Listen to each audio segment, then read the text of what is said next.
खामोशी में अचानक चूड़ियों की खनक सुनाई दी। सब नजरें उठी।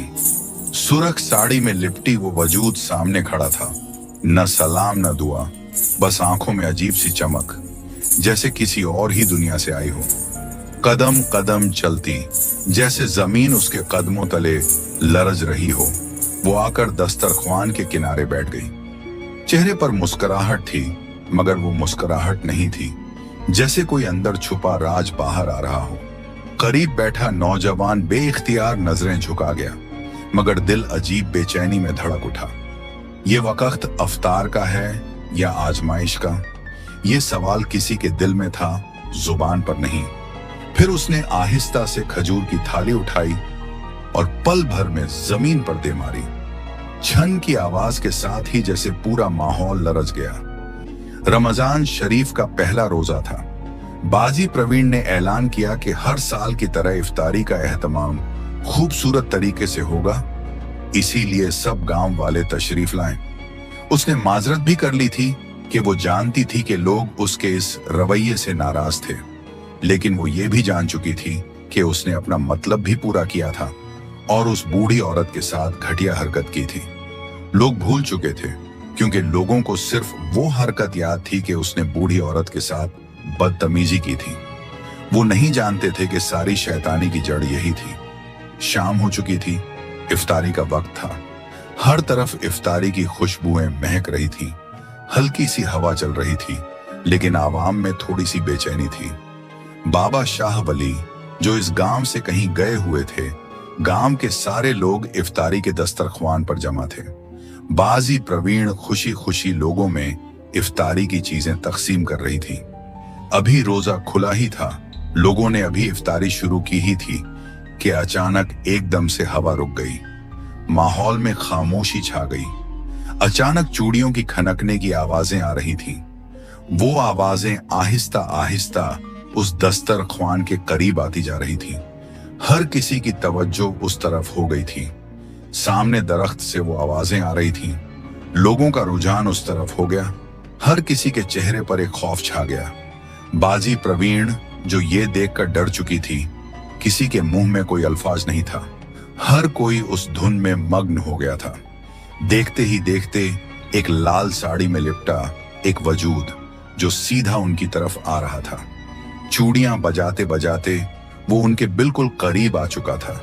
ना सलाम ना दुआ, ऐसे ही चमकदार आंखों से उनको देख रहा था। वो आंखें इंसानी नहीं, बल्कि एक शैतानी आंख थी। हर कोई देखकर खौफजदा हो गया। लोगों ने नजरें झुका लीं, लेकिन दिल में खौफ बैठ गया। कोई भी इस खौफ को अपने अल्फाजों में नहीं ला सका। बाजी प्रवीण, जो उसको देख नहीं पा रही थी, वो लाल साड़ी में लिपटा वजूद दस्तरख्वान के पास आकर बैठा, तो उसी दौरान उसने खजूर की थाली मांगी। बाजी प्रवीण ने जल्दी से वो थाली उसके हाथ में दी, तो उसने वो थाली जोरदार आवाज से जमीन पर भी मार दी, जिस वजह से उस दस्तरख्वान पर बैठे हर इंसान की रूह कांप गई। हर तरफ खामोशी छा गई। माहौल और भी खौफनाक हो गया। हत्ता के जानवर और परिंदे भी सहम गए, जैसे कि ये खौफ वो भी महसूस कर रहे हों। वक्त जैसे वहीं रुक गया हो। हर किसी के अल्फाज बंद हो गए। कोई नहीं जानता था कि वो क्या है, लेकिन एक लम्हे के बाद वो भयानक काम हुआ जो कोई सोच भी नहीं सकता था। उस दौरान वो मौजूद हंसता है। वो हंसी कम और शैतानी आवाज ज्यादा लग रही थी। उसकी हंसी खौफनाक थी, जिसने हर किसी को डरा दिया। लोग भागने लगे तो आवाज आई, भागते कहां हो? भागने के तो सारे रास्ते बंद हो चुके हैं। अब भागने का क्या फायदा?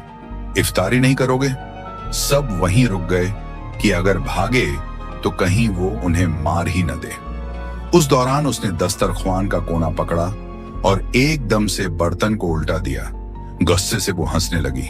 हा हा हा हा हा हा। ए प्रवीण, कहां जाती हो तुम? इफ्तारी करो ना। किसी को कोई समझ नहीं आ रहा था कि ये हो क्या रहा है। वो चमकदार आंखें प्रवीण को ही देख रही थीं। लोग सहमे खड़े थे। खजूर की वो टूटी थाली अब जमीन पर बिखरी पड़ी थी और हवा में वही प्रसारार सी बू और गहरी खामोशी छा गई थी। साड़ी में लिपटी वो औरत जिसकी हंसी में शैतानियत की गूंज थी, आहिस्ता आहिस्ता दस्तरख्वान के गर्द चक्कर काटने लगी, जैसे अपनी फतह का जश्न मना रही हो। तभी गली के कोने से छड़ी टेकने की आवाज आई। सबने पलट कर देखा, वही बुजुर्ग वापस आ चुके थे जिनका जिक्र गांव वाले बरसों से करते थे। बाबा शाह वली, जो दुआ करते तो पानी में आग और पत्थर में जान आ जाती थी। उनकी सफेद दाढ़ी हवा में लहरा रही थी और चेहरे पर नूर था, मगर आंखों में सख्त गुस्सा। बुजुर्ग ने जमीन से खजूर का एक टुकड़ा उठाया और आसमान की तरफ देखकर जोर से कहा, ये वही जमीन है जहां रिज्क बिछाया जाता है, मगर इस रिज्क में जुल्म और गुरूर का जहर मिलाया गया। इस दस्तरख्वान ने वो सिसकियां सुनी हैं जो किसी की बेटी ने सिसकते हुए खाई। ये अजाब तुम्हारे जुल्म का अक्स है। फिर बुजुर्ग ने मिट्टी उठाकर उस औरत पर फेंकी और जैसे ही मिट्टी पड़ी उसका चेहरा बदलने लगा। पहले वो औरत बनी, फिर उसके चेहरे पर वही अमीर जालिम औरत का अक्स नजर आया जिसने गरीब औरत के साथ जुल्म किया था।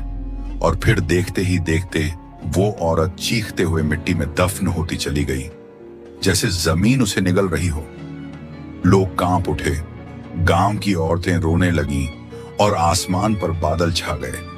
बुजुर्ग ने आखिर में सबको देखकर कहा, याद रखो, रिज्क अल्लाह की अमानत है और जो इस अमानत में गरीबों का हक मारे उसके नसीब में सिर्फ अजाब आता है। जो दस्तरख्वान दूसरों का हक छीन कर सजाया जाए, वो दस्तरख्वान कभी सुकून नहीं देता। लोगों की आंखों में आंसू थे और दिल में खौफ खुदा। उस दिन के बाद गांव का हर शख्स इफ्तारी से पहले दस्तरख्वान पर एक खजूर जरूर रखता और गरीबों को खिलाकर रोजा खोलता ताकि वो अजाब दोबारा ना आए। अगर आपको ये सबक मिला कि जुल्म की दीवार पर बने महल हमेशा गिर जाते हैं, तो हमारा चैनल सब्सक्राइब करें और ऐसी हकीकत पर मबनी कहानियां देखने के लिए हमारे साथ जुड़े रहें।